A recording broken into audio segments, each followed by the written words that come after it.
my people with me. Together we are going to a brand new home. Far across the river, can you hear freedom calling? Calling me to answer. Gonna keep on keeping on.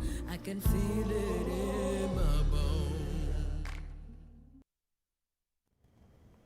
Good evening. I'm Reverend Mark Hughes. I'm the Executive Director of the Vermont Racial Justice Alliance, and you've caught me again on Juxtaposition. We are here. These are issues affecting Black folks and Black folks affecting change. That's what we're here to do today. And today you caught me on profiles. We decided that we wanted to do some profiles of some folks that are doing some things, some Black folks that are doing some things across the state. So I'm pretty excited to get to that today. Issues affecting Black folks affecting change. And today we're honored to have a good friend of mine. His name is Reverend Arnold Thomas. He's here with us today. Arnold Thomas is with us. Welcome to the program, my brother. Good to be here. Good to see you. It's good to hang out. Mm-hmm. It's been a while. It's been a while. Yeah. It's been a while. Got to do this more often. Yeah, but this one's about you though. This is what I'm excited about is just having an opportunity to, because I get the sense I'm gonna learn some things along the way too, because I want to dig and just give you folks an opportunity to get the opportunity to know the man, the myth and the legend. So just hanging out. Before we get to that though, did want to bring you up to date on a couple things. Check this slide out. This is a civil rights summit, I know it sounds ridiculous when I say that because most people are looking around saying, what civil rights? Because we don't seem to have any anymore at the federal level. But this is one of the things we're going to be talking about. So you'll see Arnold will be there with me, Robert Appel, one of our attorneys, Rachel Batterson will be there, Big Hartman is over at the HRC, myself. So we'll be talking about Raise Up Justice. We'll talk a little bit more about Raise Up Justice later on in the program, but there's a segment on Saturday I just want to make you aware of on Saturday morning. There, it's also online. I think it's somewhere around, I want to say 9:35 is when our segment starts, and you're going to be moderating that. I guess so. That's right. So I'm excited about that. So everybody stay tuned. Come on out there, get out there, or else just get online, sign up. If you go to https://hrc.vermont.gov, that's hrc.vermont.gov, you can still sign up for that conference if you want to go and check that out. So come on out there and hang out with us. We want to have a good time, and we want to figure out how do we raise attention on this thing called civil rights that seemingly nobody wants to necessarily talk about. So we'll see if we can unpack it. Yeah, we're going to do a lot of talk about it. I appreciate you being out there. Yeah. So Arnold Thomas, man, I'm so excited to have the conversation with you. Recently retired. I've got some of Arnold's credentials in front of me right now. Look at this. This is like so amazing. Bachelor's at Haram College. Master's of Divinity from Yale University School of Divinity, a doctorate in what is this? A doctorate in ministry at the Hartford International University of Religion and Peace. When I read this, I was thinking to myself, I've never called Arnold doctor before. Oh, please don't. Just call me Arnold. Just a huge career pastoring at First Congregational Church, now Faith UCC in Little Rock, Arkansas. So you were in the South. Yep. Chaplain and adjunct lecturer at Wesleyan University in Middletown, Connecticut. And it just goes on and on. It reads like, I don't know, pastor, First Congregational Church at Williamstown, Massachusetts, conference minister, Vermont Conference, United Church of Christ, minister of education, ecumenical and interfaith relations at Riverside Church in New York, New York. That was fun. Riverside Church, now you got everybody's attention. Adjunct professor at New York Theological Seminary in New York, New York, New York. Senior minister at Williston Congregational Church. Wilton in Connecticut. Wilton, rather. Yep. Yeah, sorry about that. In Connecticut. And then finally, last but not least, pastor, I think you love it when I say this, emeritus at Good Shepherd Lutheran Church in Jericho. What a phenomenal career. Recently retired and you're working on some stuff. Arnold, I'm going to hit you from the left side. Where are you from? Where did you grow up? I was born in Cleveland, Ohio. Cleveland, Ohio. And raised in Akron. Raised in Akron. My father was inspector. Actually, one of the first 5 black inspectors for what was then the Pennsylvania Railroad, and eventually became Amtrak, part of Amtrak. Okay. And my mother was an elementary school teacher, and so they passed. My father passed in 1990, shortly before I assumed the position as a chaplain at Wesleyan University, and my mother passed in 2008 while I was at Riverside Church, and but they were good parents, great parents. Good parents. So you came up in Ohio. Yep. And what caused you to get out of there when you I mean, brother, I'm from Iowa, so I know what it's like to run out of the Midwest with your hair on fire. I know. So, I mean, why did you get out of there? I had always wanted to see what New England was like, because the area of Ohio that I grew up in was called Western Reserve, which meant it was settled by Connecticut farmers.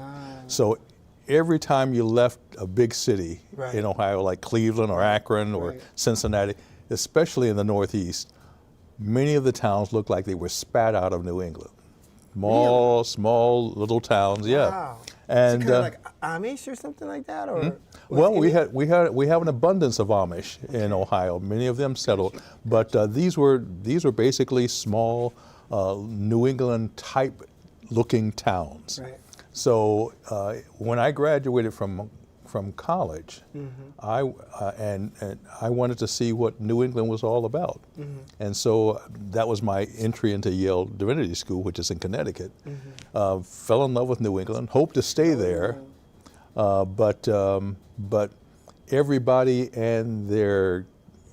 wanted to return to New England that was part of the United Church of Christ, also known as the Congregational Church. Sure. You have plenty of those here in New England. Yeah, lots of UCCs. And it's especially difficult for a black person coming out of seminary, even from Yale Divinity School, to try and find a place. So my first location was in the South, Little Rock, Arkansas. So you went from Ohio, and you went directly into Divinity School? Yep.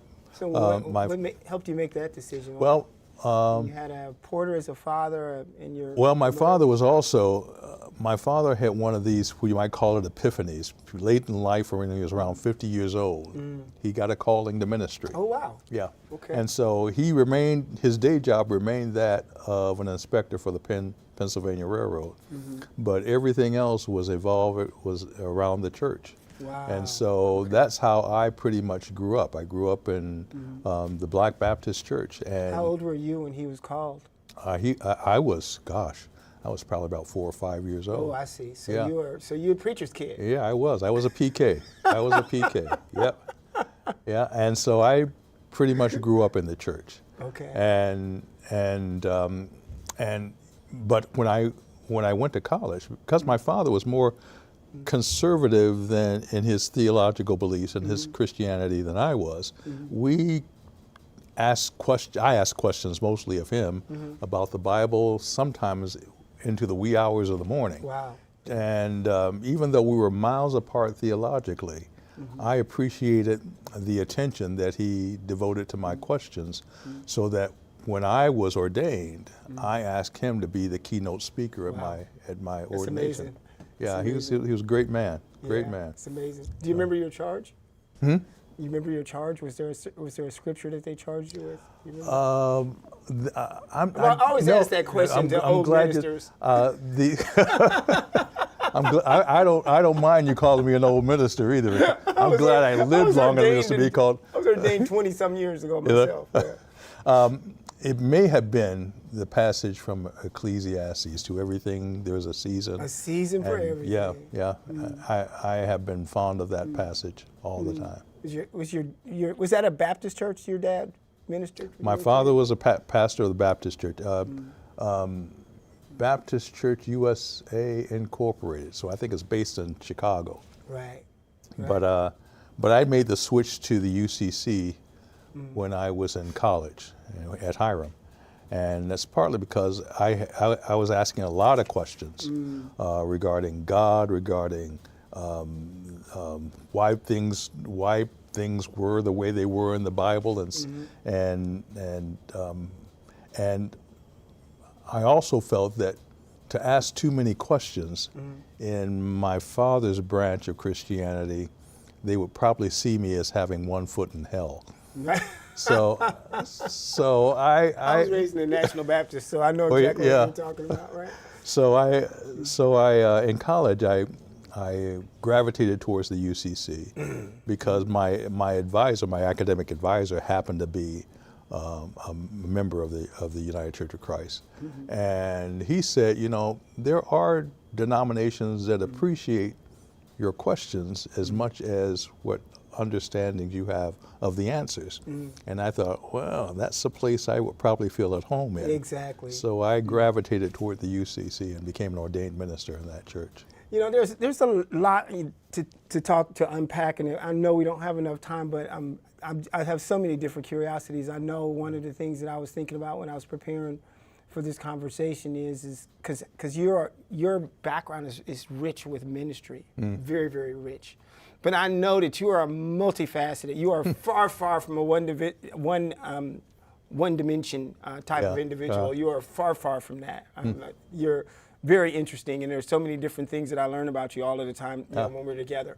So I'm wondering, you know, as far as the things that you've occupied yourself with over the years, you know, because I know sometimes you've probably been bivocational. Sometimes you've, everybody has free time. Oh, yeah. What have you really invested your time in, and what's really piqued your interest over the years? When I was not involved directly in the profession of ministry, I was doing things like singing in ensembles, acting in plays. While I was in Little Rock, Arkansas, I also participated in the Arkansas Repertory Theater, which was a professional theater that was developing, and so singing theater. Well, in Arkansas, plays. I was mainly doing Fugard plays like Lesson for Mallows and things like that. But that's what occupied my time, and so. When I retired also, I needed to find some way to keep myself busy. And that has been mostly creative writing.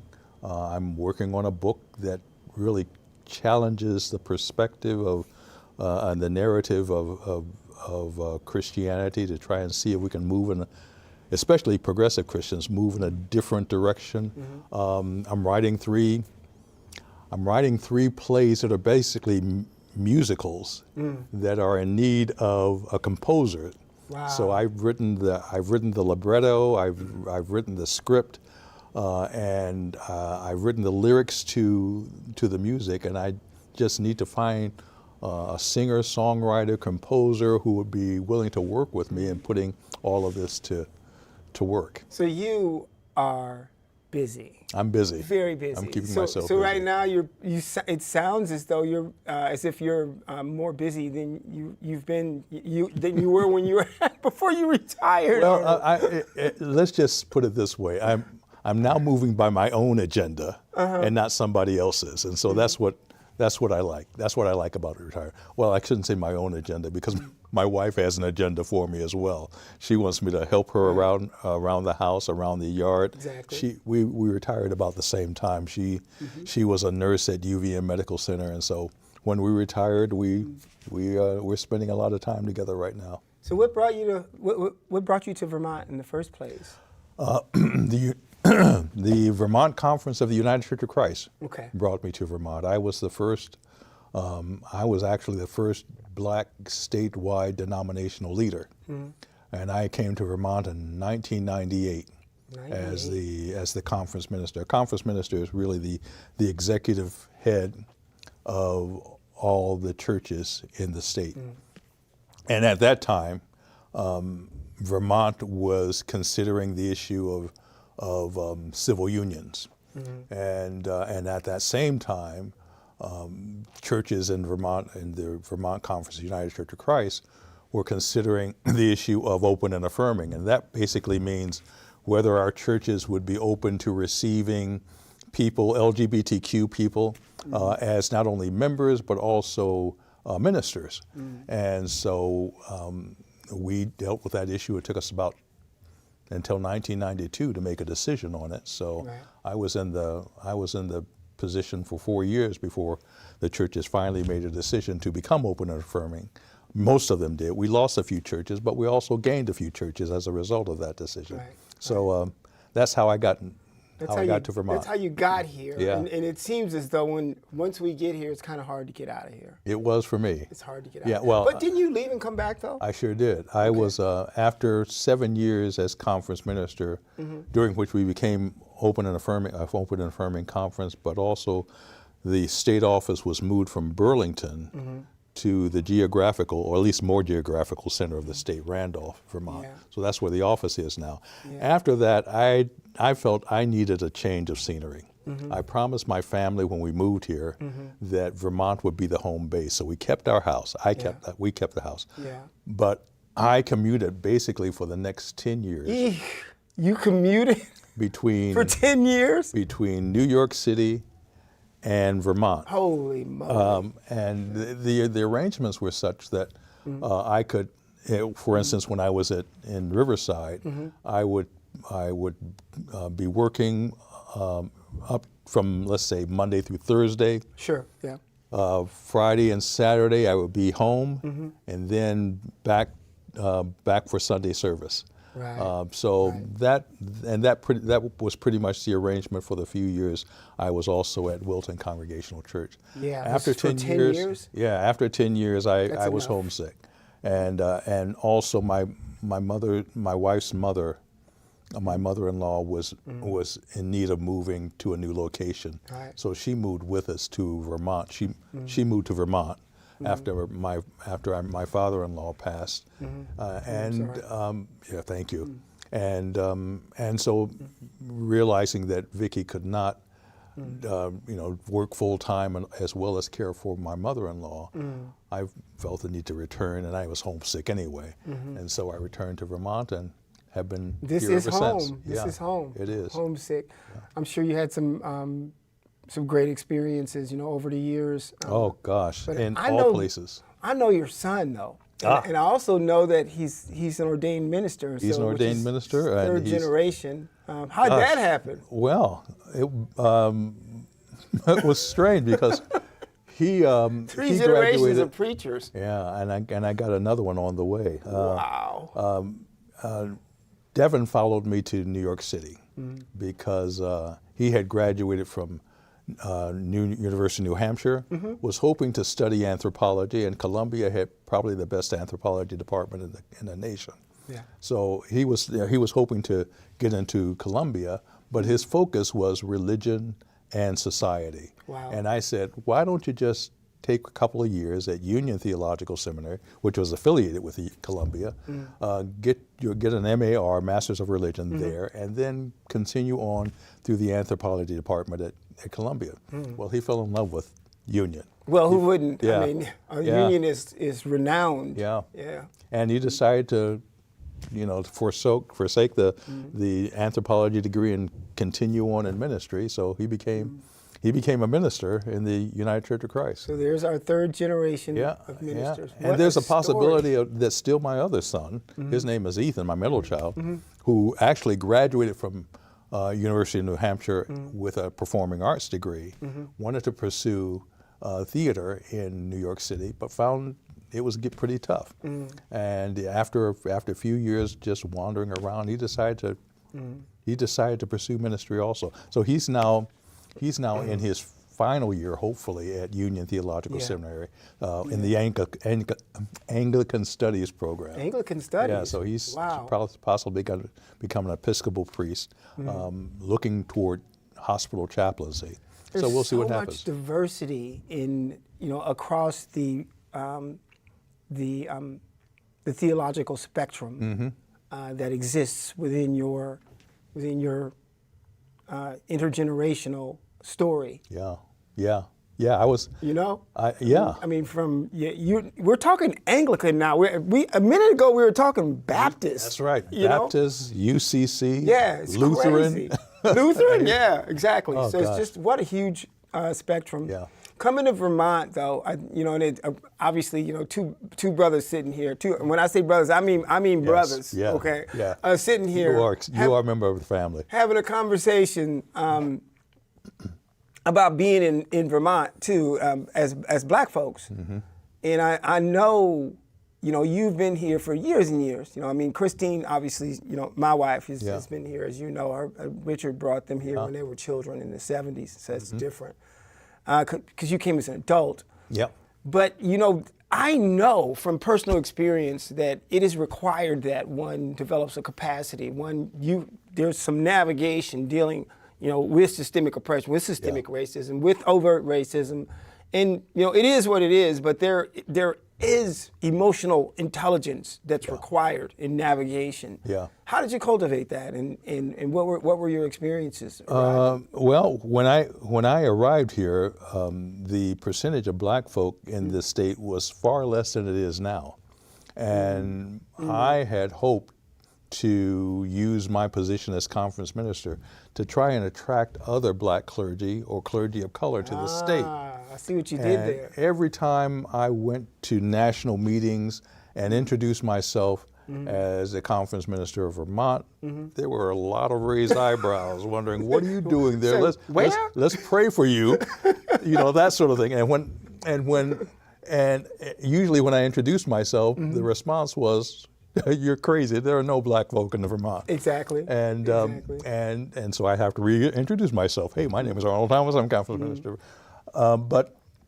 But because there was at the time no critical mass of Black folk in this state, there was a reluctance to do that, to attract Black clergy to the state. I get it. And those who are here right now, I think I can count them all on one hand. I think I was up to 7 at one point. Yeah. And 7 of us. and they mainly realize that this is challenging territory for them, and but it's still worth the work. It's been good. Yeah. It's been. I've been here about 16 years now. I think it's been pretty good. Yeah. So over the years, I know because you've got this like really rich background, and there's just so many things that we could talk about. Let's talk about the highlight of your career. Now, we can both say we've got more years behind us than we have in front of us. Yeah. Well. And sometimes I like to reflect, and 'cause I know I've got a lot of story to tell myself. I've done a lot of things. Yeah. But just thinking about, it's not enough to look at this piece of paper and summarize you, like this. What's the highlight? There are several. As far as Vermont is concerned, I think the highlight was moving the churches toward becoming open and affirming, expanding that a level of awareness. I think also while I was at Riverside, Riverside was a mind-blowing experience because here you have what was commonly referred to as the Protestant cathedral, but it also attracted a diverse community of Black folk. You had West African Black folk. You had people from Caribbean. You have people from Harlem, all trying to interact and make it work at this interdenominational, interracial community that was at the time it still is, but at the time was headed by the first Black pastor of that church. Wow. It was not easy, not for him, and not for us, because there were the naysayers who still did not want him there, and who saw the demographics of the church moving from predominantly white to predominantly Black.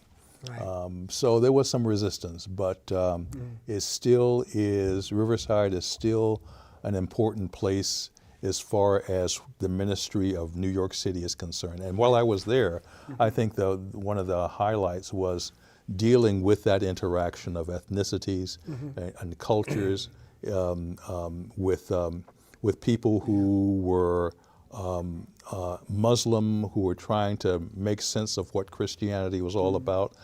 I established, as the ecumenical minister, I established strong ties with both the Muslim and the Jewish community, but also created a forum that provided the science departments of Columbia to interact and hold discussions with spirituality and religion. Revolutionary.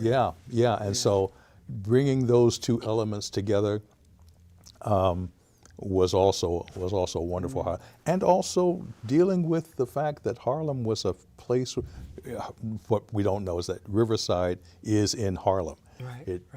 Some people call it the upper west end of Manhattan, but it is situated in Harlem. And it has to deal with the changing dynamics of a predominantly black community, where you have Abyssinian Baptist Church and a lot of other high visible black congregations dealing with Riverside, and Riverside having to deal with them and the community itself. That is an amazing growth experience. Thank you for sharing that. That's that's the fact really that the fact that my children pretty much grew up in a white environment. When they've moved with me, because they, especially Devin and Ethan, when they moved with me to Harlem, that was their exposure to a culture and to a way of life that they did not have when they were growing up, so they also appreciated it. They benefited, I so much appreciate the time that you spent with me today. And Same here. I want to, as we're moving towards closing, because we got to get out of here, just take a minute though, and just, what's next? What's next for you? Just what's from next? a very high level, literally about 90 seconds. Yeah. Okay. What's next is I'm writing a book that I'm hoping to have the first draft finished by the end of this year. Nice. It's called Rocking the Credo, CREDO. Oh, well played. And it really challenges Christians, progressive Christians especially, in the light of opportunity gospel, right-wing Christian nationalism, to examine the fact that there are two competing theologies in the Bible. One of a God that demands unquestioned obedience, judgmental, plays favorites. The other of a compassionate, reconciling God. And we need to decide as Christians which one we're going to follow. I like the second one. Yeah, well, so do I. But I think the first one, the judgmental God who plays favorites, is winning out. Yeah, he and is, so that's why I'm writing this book. We need to find a new course that I think is the one that Jesus advocated. I can't wait to see it. I can't wait. I hope I get a copy of the manuscript you will. or something you like will. that. You'll get a copy of the draft. Arnold, thank you so much for Thank you, my joining me. friend. I really appreciate the time. I think we're going to keep, after we leave here, we're going to keep talking after we're done. But thank you so much. I do want to bring your attention to this. If you take a look at this slide here, the Raise Up Justice, it's a multicultural, gender-neutral, intergenerational, interfaith, multi-abled, politically non-affiliated, moral fusion civil rights movement focusing on truth and justice, centering the legacy of slavery. And we're grounded in the golden rule, focused on civil rights and oriented to human rights based on nonviolence and directed towards the beloved community. So that's what we're focusing on. Want you to be a part of it. If you come out and join us on the 20th, that's the 20th at the Richard Kim Center at 6 p.m. We're going to be meeting up again. If you come down to the conference or the summit, you'll also see us down there this upcoming Saturday. So let's see, is there something else I was going to share? I do believe we wanted to, here's another one. The last thing I'll share with you is the Truth and Justice series. The Truth and Justice series, Truth and Justice, they're the cornerstone of personal character, family relationships, and the foundation of our communities and our societies. Come out on the fourth Tuesday at 5:30. That's going to be the 25th. That's the 25th. That's Tuesday the 25th at Fletcher Free Library. Thank you for coming out. and hanging out with us here at Juxtaposition, issues affecting black folks affecting change. Good night. My people with me, together we are going to a brand new home, far across the river. Can you hear freedom calling, calling me to answer? Gonna keep on keeping on. I can feel